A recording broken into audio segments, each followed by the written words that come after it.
Hello friends, welcome to Wisdom Wednesdays. I'm a day late, I'm sorry. I had a road trip yesterday and I didn't get to it. I thought I would on the road and it just did not happen, so you're catching me here. I've got a great view of, it's just lovely. So we're going to be reading today again from the book of Proverbs. And today we're continuing actually on with the same topic that we had been in last week. So we're going to be reading all of chapter 7, verses 1 through 27. And this section is still under section 2 of Proverbs called A Father's Invitation to Wisdom. And we're actually on the 10th Paternal Appeal, keep away from temptations to adultery. And last week, we talked about adultery leads to ruin. So we're still in that section, and I hope that you find it edifying today. Thank you for joining me. Proverbs chapter 7, Wisdom Wednesday, in the ESV. Warning against the adulteress. My son, keep my words, and treasure up my commandments with you. Keep my commandments and live. Keep my teaching as the apple of your eye. Bind them on your fingers, write them on the tablet of your heart. Say to wisdom, you are my sister, and call insight your intimate friend. To keep you from the forbidden woman, from the adulteress, with her smooth words. For at the window of my house I have looked out through my lattice, and I have seen among the simple, I have perceived among the youths a young man lacking sense, passing along the street near her corner, taking the road to her house in the twilight, in the evening, at the time of night and darkness. And behold, the woman meets him, dressed as a prostitute, wily of heart. She is loud and wayward. Her feet do not stay at home. Now in the street, now in the market, and at every corner she lies in wait. She seizes him and kisses him, and with bold face she says to him, I had to offer sacrifices, and today I have paid my vows. So now I have come out to meet you, to seek you eagerly, and I have found you. I have spread my couch with coverings, colored linens from Egyptian linen. I have perfumed my bed with myrrh, aloes, and cinnamon. Come, let us take our fill of love till morning. Let us delight ourselves with love, for my husband is not home. He has gone on a long journey. He took a bag of money with him. At full moon he will come home. With much seductive speech she persuades him. With her smooth talk she compels him. All at once he follows her, as an ox goes to the slaughter, or as a stag is caught fast, till an arrow pierces its liver, as a bird rushes into a snare. He does not know that it will cost him his life.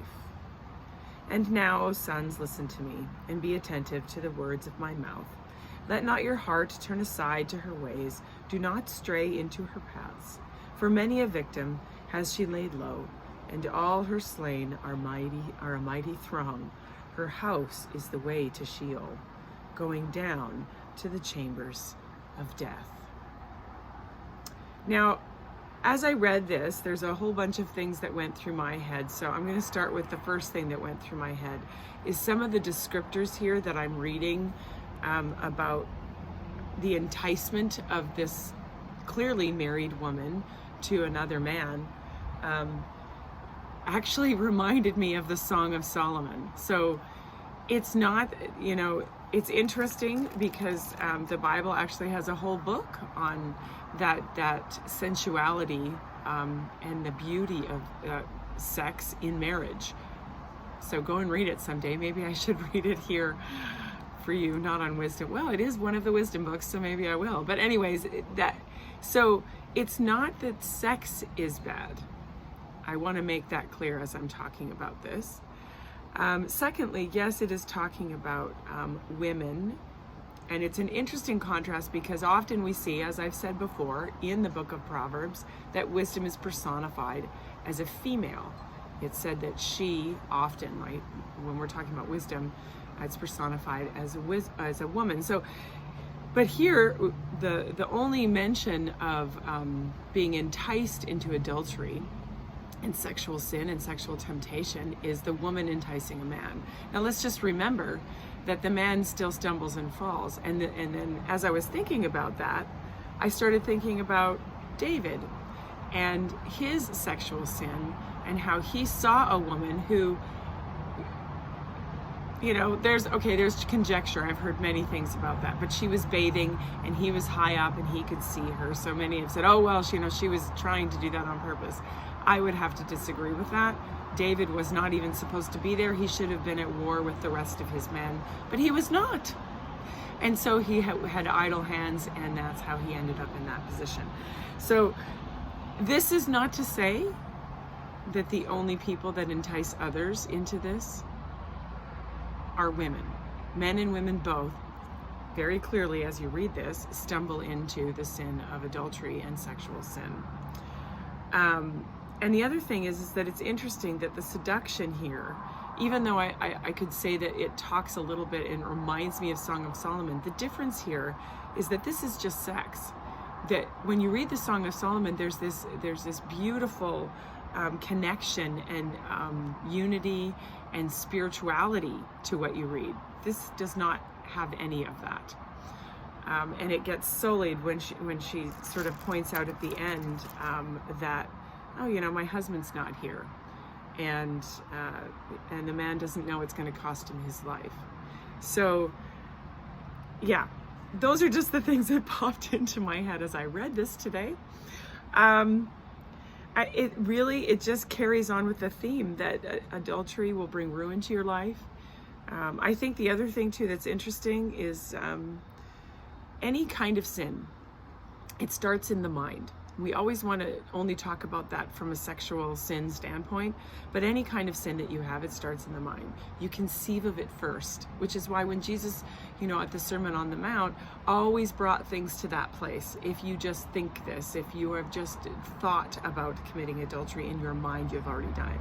Because that's where we begin. That's how the behavior and the act happens. So if you say, oh, I didn't mean to lie to you, or oh, I didn't mean to steal that, or oh, I didn't mean to cheat on you, let's just be honest, that is also a lie.